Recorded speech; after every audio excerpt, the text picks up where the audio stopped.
Good afternoon, my beautiful babes and babes. I am your resident active advocate, and it's Eclipse, and we're talking about Edward first, because I think he's probably the biggest issue in this book. Not to say that Bella is not a big issue, but I also have more research to do about Jacob's side. So I'm saving him for last. Actually, I'm doing Edward, Bella, Jacob. And it's not good. It's not good. There are differences, however, between the book and the movie. So, if you've only read the one but not seen the other, or seen the one but not read the other, you're not exactly getting the full picture. However, because I am a book nerd, I will be going off the book's interpretation of Edward, okay? The book makes him look a lot worse. Really, it does, because he's just very cruel and controlling and creepy and just nasty, nasty, nasty thing. So basically, the plot of the first half of this book is Edward trying to keep Bella away from Jacob. Bella is gnawing at the bit to get down to Quileute territory, to get down to La Push, the reservation that Jacob lives on, because she knows that Jacob is in a lot of emotional pain now that Edward has come back, and she has made her preference for Edward clear to Jacob. So she feels guilty for inflicting that emotional pain on him and wants to go and see him and make amends and just try to be friends with him, not try to be a romantic partner, okay? Just friends. While in New Moon, Jacob does make it pretty clear that he is emotionally invested in Bella to the romantic extent as well. He's also not nearly as bad as he is in this book, and I'll talk about that when I get to Jacob's section, so a few videos from now. But initially in New Moon, Jacob is pretty much just willing to be friends with Bella, pretty much. I mean, there's romantic tension there, obviously, especially since Jacob believes that Edward might not come back, or he hopes he may not come back. But the whole problem is that he does come back. I don't like Edward, at least nominally. I'm Team Jacob. And I will explain my stance on that when we get to Breaking Dawn. But that's going to be a while. So when Edward does come back, Jacob emotionally checks out because he cannot be around the two of them, knowing that Bella will choose Edward over Jacob himself. So Bella is just frantic with emotional guilt. And she manages to get herself down to La Push because she does it as a split-second decision. And Alice, the future seer, Edward's sibling Alice, who I actually like, kind of, by the way, not so much in this book, but she cannot react to decisions quickly enough if they are done on the fly, even though vampires have super speed. So Bella basically just lets it go for a few days, and then makes a split-second decision to go off and see Jacob. And in the movie, she does this right in front of Edward. She bolts for her car and drives down to the reservation. Whereas in the movie, I don't think he's actually present at her side for this. Oh no, I'm sorry. She gets on the back of Jacob's motorbike. And the problem is, Alice cannot see werewolves in her future sight. Or not werewolves, I'm sorry, shapeshifters, in her future sight. So she does not see Jacob coming, therefore does not see Bella get on the back of his bike. That's how that worked, I'm sorry. And, they go off to La Push together, they have a decently nice time. And this happens more than once in the book, by the way. But after the first time, Edward comes to the conclusion, no, werewolves, quotation marks, are too dangerous for you to be around. I'm keeping you away from them, and I will keep a 24-hour watch on you to make sure that you don't skitter off to the reservation again. He does this by basically having Alice hold Bella hostage, giving Charlie, Bella's father, the excuse of, we're just having a girls' night, we're just having a slumber party. I like Alice, I do, because she's a little firecracker and my kind of girl, right? But I do not like her in this instance because she is commiserating with Edward to keep Bella firmly in Edward's pocket. And I think that this is absolutely part of Edward's very controlling, grasping, craving behavior. And he makes Alice into one of his tools in keeping Bella invested only in him. Whereas the whole time, Bella is chomping at the bit to go down to Quileute territory just to make sure that Jacob is not intentionally destroying his life out of, emotional turmoil on his end. But when Bella is being held hostage one of these nights, um, she gets a very interesting story from Rosalie that I will talk about in Bella's section. And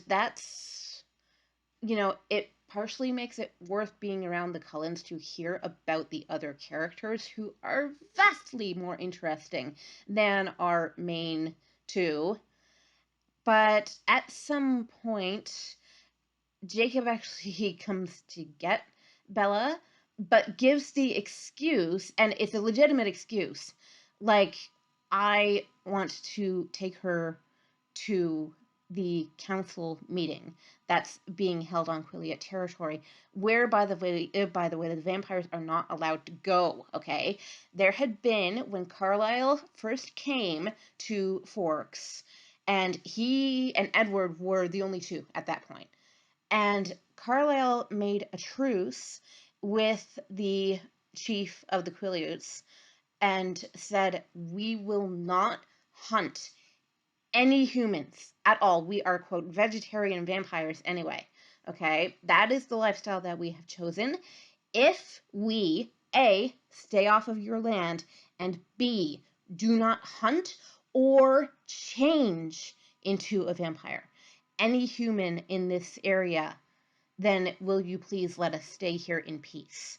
And Ephraim Black, so Jacob's great grandfather, I believe. I'd have to look that up. I gotta look that up. But that would, he was the chief at the time, and he said to Carlisle, yes, if you can maintain that lifestyle and stay out of our way, we will stay out of your way and live and let live.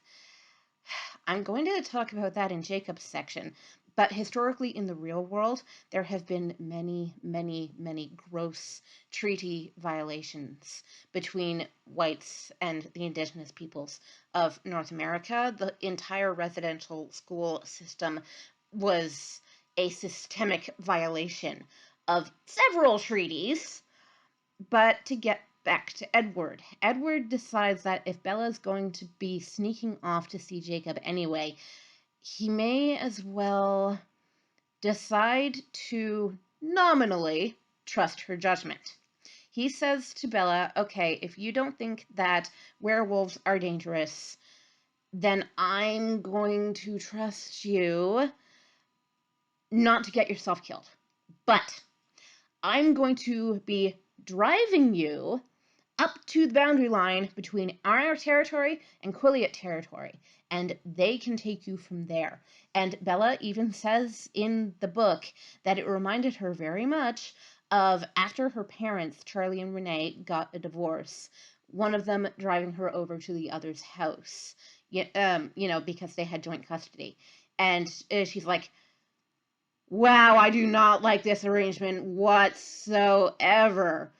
But when she is with Jacob, she continues to break his heart because she continues to choose Edward over Jacob, even though in the previous book they had actually had a very good thing going on.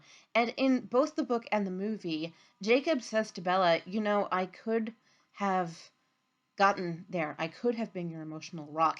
If that bloodsucker didn't come back for, say, another 6 months, it would have worked out. And I actually agree with him. I do not think that their relationship was a healthy one because, again, the codependence on both sides, by the way. But also the fact that Jacob, at least in the book New Moon, was not the controlling jerk that you see him to be in this book. And I'll get to that in his section as well, because there is actually, I believe, my interpretation anyway, there is a real world systemic reason why Stephenie Meyer turned Jacob Black into a complete and total jerk in the course of 2 books. He was not a jerk in New Moon, okay? Keep that in mind, because he is a jerk in this book. So, Edward is also hiding the truth from Bella of an upcoming danger that Alice has been foreseeing. I don't know if you remember back to the first book, but Bella was in danger from a hunter named James, who caught her scent and said, pretty interesting that a human is hanging out with vampires, and took an interest in murdering her, and almost did. Well, that vampire James had a mate. Her name is Victoria. Partner, okay. Real world terminology, you would say partner or even spouse, but in the book they say mate, which sort of gives an animalistic characteristic. Wow, say that 10 times fast. To the vampires.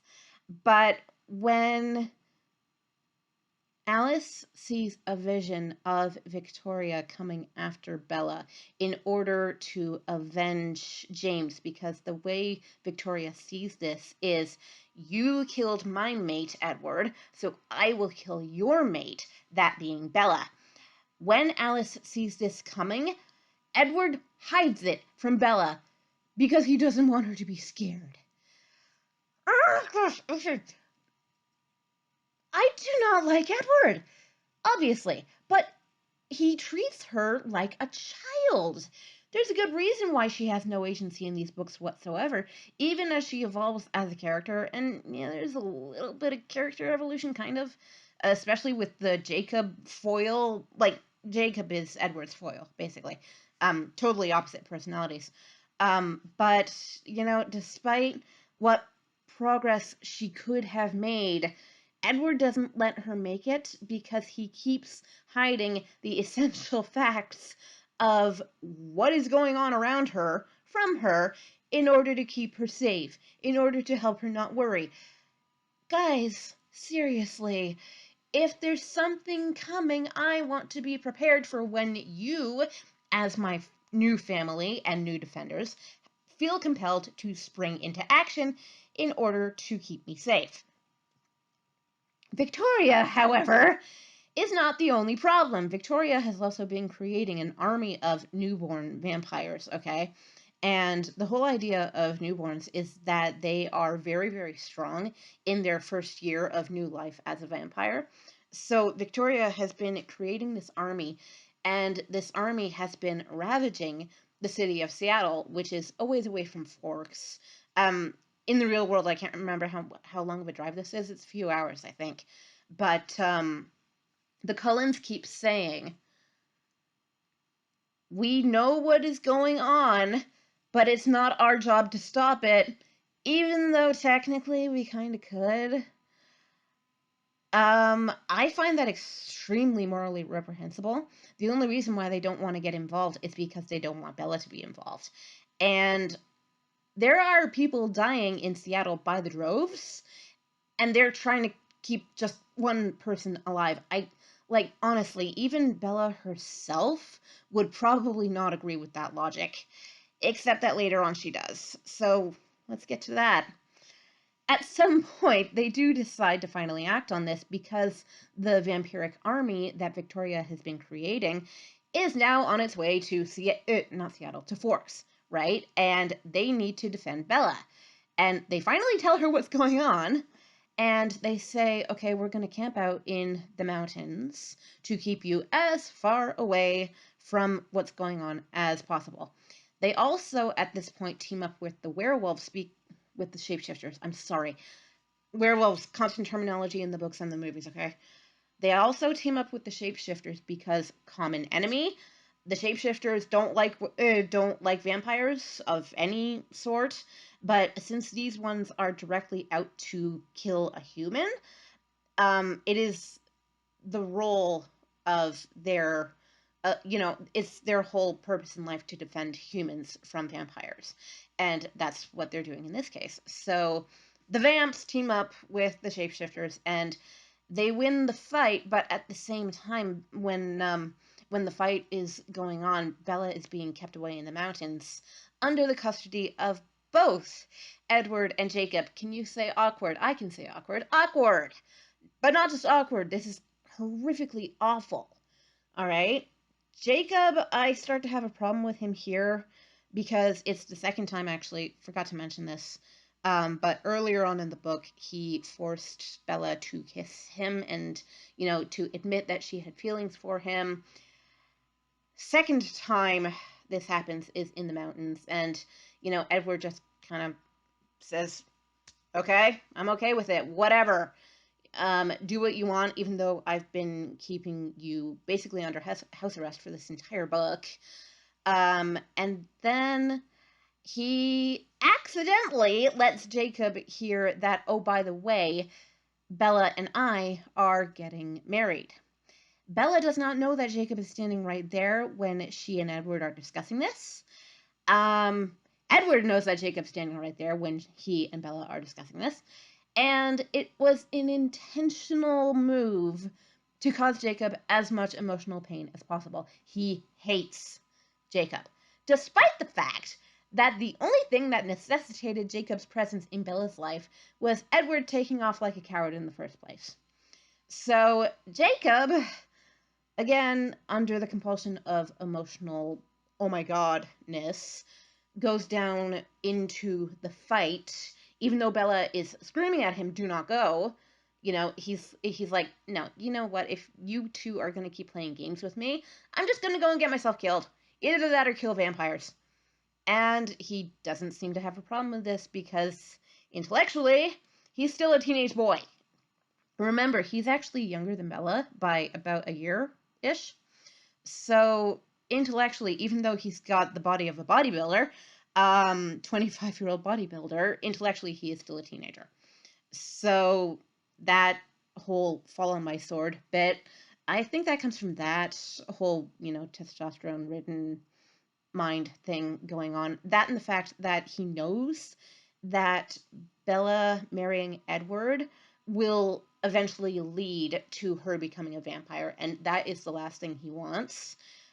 He considers all of the vampires to be his enemies, and feels that were Bella to become one of them, she would automatically become his enemy by extension.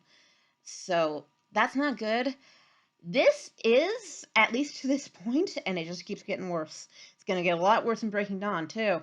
But this, to this point, is the pinnacle of Edward's emotional manipulation. Oh my god, man, will you leave her alone?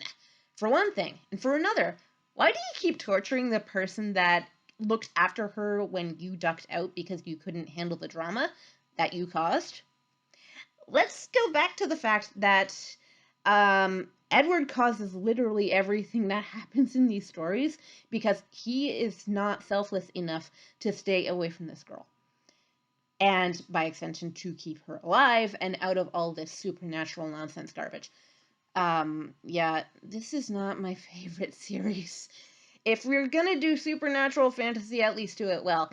I think I've said before that this could be slightly more forgivable if the books were at least well written, but they're not. They're just not. And this one dragged at the end. You would think that a battle between the shapeshifters and the vampires would be very exciting, but no, because you have to get the stupid romance, love triangle drama thing involved with the story, and I really don't like love triangles. I think they're a lazy writing device. So, yeah, Edward, back off. Oh my god. And it only gets worse from here, folks. This is fun. Alright, so tomorrow I will be talking more about Bella and about the very interesting story that I alluded to when she's being held Hostage by Alice. Because, yeah, there's a lot of actually really good, surprisingly feminist material in there. You wouldn't expect feminism out of Twilight, but this is what I'm reading into it anyway. So yeah, stick around for that, and I will catch y'all lovely people tomorrow. Mwah! Bye!